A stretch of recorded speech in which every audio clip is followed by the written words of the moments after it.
صفيون أبجي فستق طاق يا أبو النمونة أبجي كده مدفعم أو تشيت كين يه بواري بيت يه استفاده خلق استفاده لكت أمجي خلق ناسيون المنطقة يعني ما بتم شامل خلق خوب كين أو تشتي تشيت كين ودينا خلق خود درست درک بیدن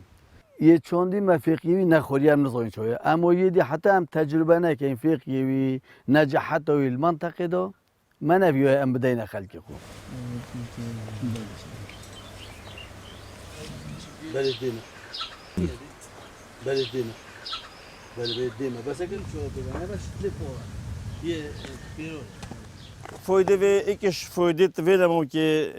یعنی وقتی عمل شورازو مثلا شتله نمام کو ویرا یا جه تازینو که نوی نویرا یا خجال ویره چیت کن نجاحت و اشی بجمتا سنوت دویا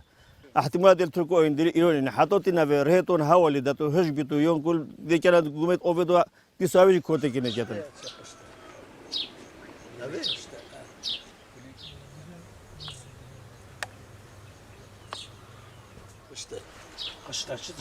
قشتا فيق يا وشي خوفتين وجماعة هرمون وقلق ونجحة أو هذه نوعية مشكلة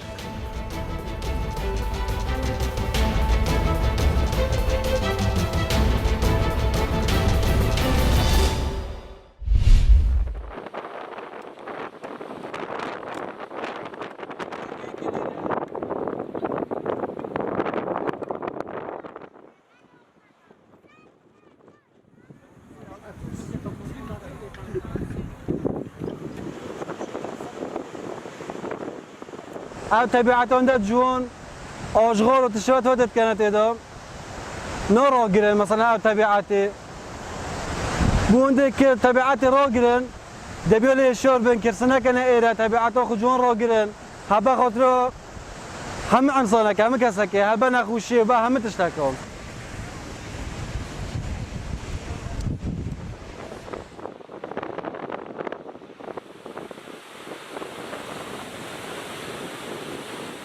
گلک جماعت دیدن به منطقه دیگه منطقه که گلک خوشه گلک طبیعت که با صفا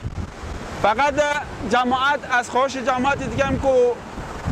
تین اوی منطقه دیدن وی لذت ها وی منطقه دا که خواستن استفاده لی ببینن خوشیار بین آشغال ماشغال نریز نواندگانه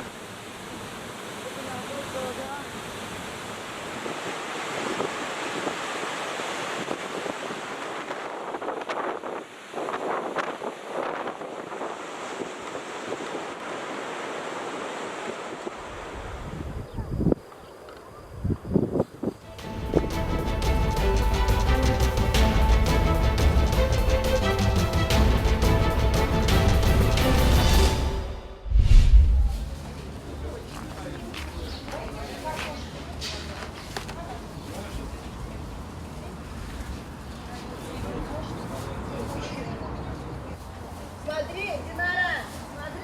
хочешь в кадр попасть. Вся продукция у нас привозится с разных регионов, своя, домашняя. До эпидемии, ну, по сравнению с людьми, масса людей, да, конечно, много еще боятся выходить, но достаточно много людей.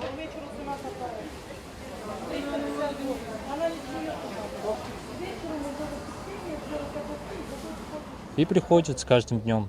все больше и больше народу. Все тоже соскучились по ярмаркам, по свежим фруктам, овощам, поэтому приходят. Санитарные вроде все соблюдают, все ходят в масках, там покупатели, но и продавцы здесь тоже в основном все в масках, вот, в защитных, как видите, перчатках. Вот. Антисептики у нас всегда есть на всех столах.